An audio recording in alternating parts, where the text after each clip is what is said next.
Shalom jemaat Tuhan, kita jumpa lagi dalam renungan harian Kamis bersama saya Guru Injil Mori. Kita kembali membahas tentang komunitas yang mendamaikan dari James Bryan Smith. Nah, hari ini kita akan bersama-sama belajar tentang mengapa dan bagaimana kita mengampuni. Nah, saudara, apa yang diajarkan Yesus tentang pengampunan?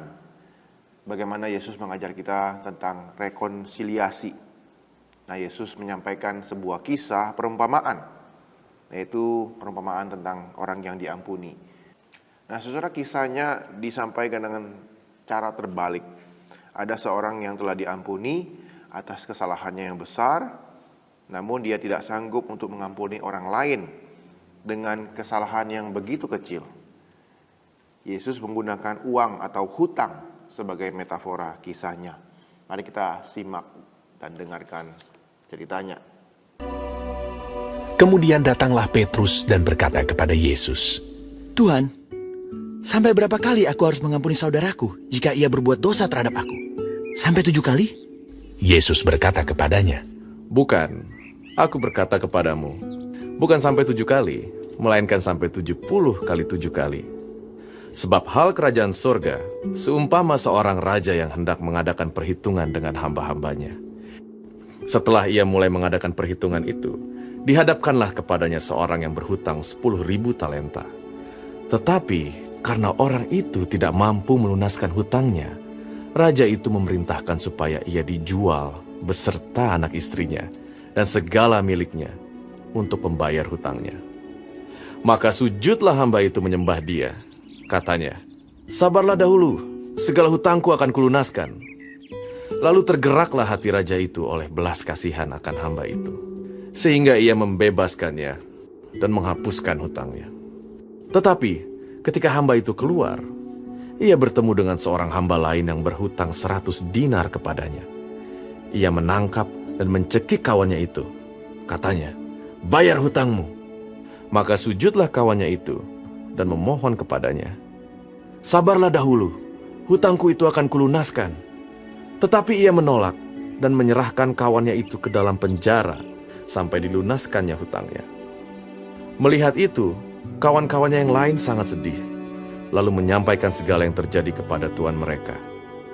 Raja itu menyuruh memanggil orang itu dan berkata kepadanya, Hai hamba yang jahat, seluruh hutangmu telah kuhapuskan karena engkau memohonkannya kepadaku. Bukankah engkau pun harus mengasihani kawanmu seperti aku telah mengasihani engkau? Maka marahlah tuannya itu dan menyerahkannya kepada algojo-algojo sampai ia melunaskan seluruh hutangnya. Maka Bapakku yang di sorga akan berbuat demikian juga terhadap kamu, apabila kamu masing-masing tidak mengampuni saudaramu dengan segenap hatimu.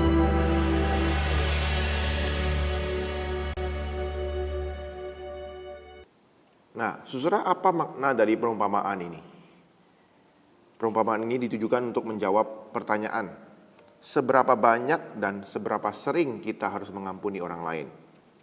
Raja itu sama seperti Allah, dan kita adalah orang yang berhutang kepada raja itu, namun kita tidak sanggup membayarnya. Kita tidak memiliki pengharapan untuk mendapatkan pengampunan. Nah, dosa kita terlalu besar, dan kita tidak memiliki apa-apa yang dapat diberikan kepada Allah untuk menebus hutang kita. Namun sang raja menghapuskan hutang itu dengan belas kasihan. Sama seperti Allah dalam Kristus Yesus. Ia telah mengampuni dosa kita, hutang dosa kita lewat anaknya itu. Nah, orang itu tidak dapat melakukan apapun sehingga ia pantas diampuni. Begitu juga dengan kita. Inti perumpamaan ini begitu jelas. Kita telah diampuni lebih besar dari apa yang sanggup kita ampuni. Nah, saudara, Yesus menyampaikan perumpamaan ini untuk mengoreksi konsep kita. Jika kita merenungkan betapa besar dosa kita, maka perenungan itu akan menolong kita mengampuni orang lain. Inilah yang dialami oleh Stan yang kita bahas ceritanya Kamis 2 minggu yang lalu. Nah, Stan itu berubah drastis dalam waktu singkat karena ia berjumpa dengan Kristus. Kristus telah mengampuni dia dan ia menyadari hal itu. Dosanya diampuni. Maka dari itu sanggup mengampuni orang yang bersalah kepada dia. Perhatikan baik-baik, hanya ketika Allah telah menjadi yang terutama, barulah kita sanggup mengampuni orang yang bersalah kepada kita.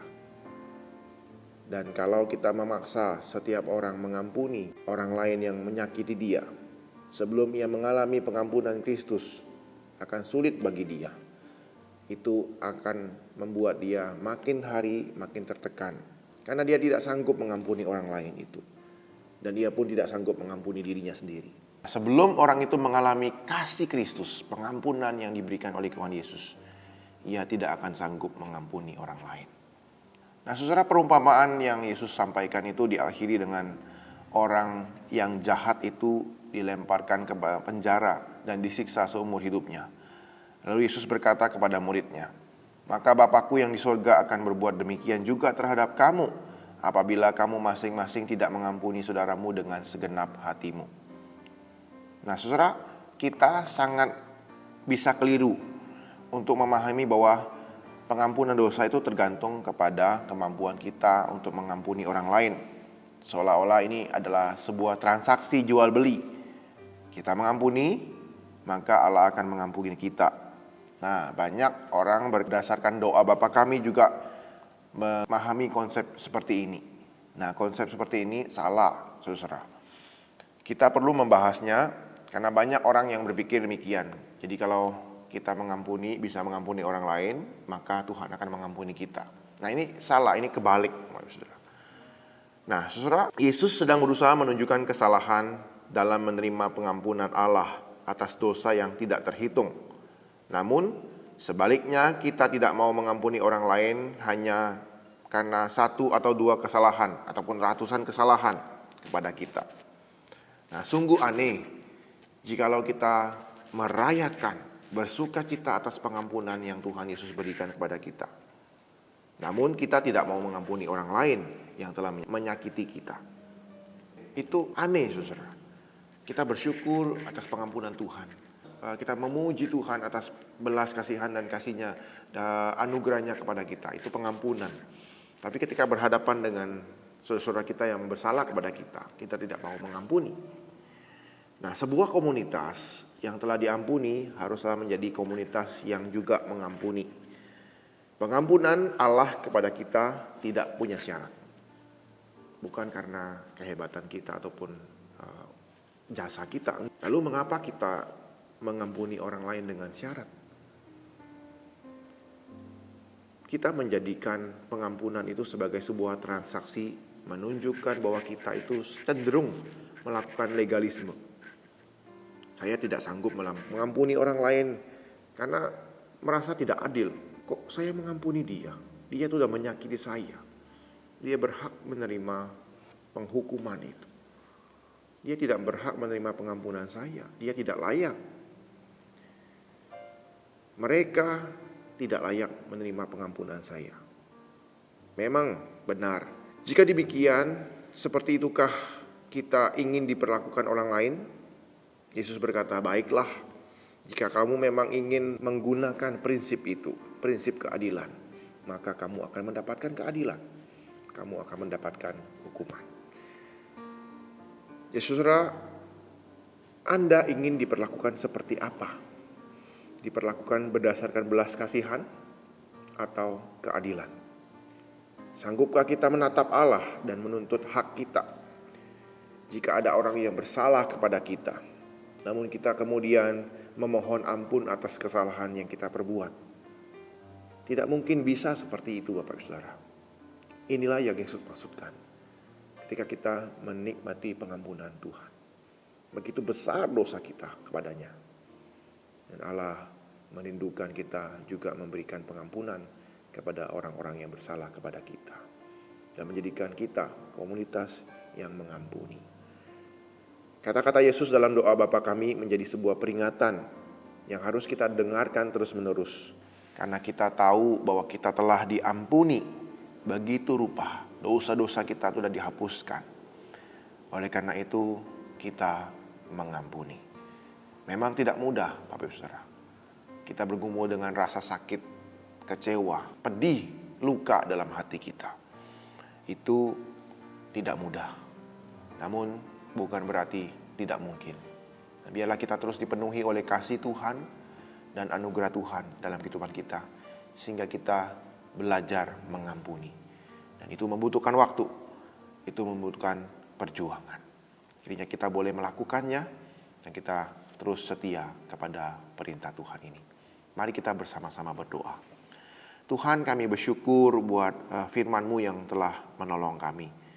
Kami adalah komunitas yang Tuhan bentuk, komunitas yang membawa perdamaian. Nah, itu kami mulai Tuhan dengan mengampuni saudara-saudara kami yang bersalah kepada kami. Kami ingat begitu besar dosa kami Tuhan, dan Engkau telah mengampuni kami tanpa syarat. Dan biarlah kami belajar dan berjuang, merelakan pengampunan tanpa syarat.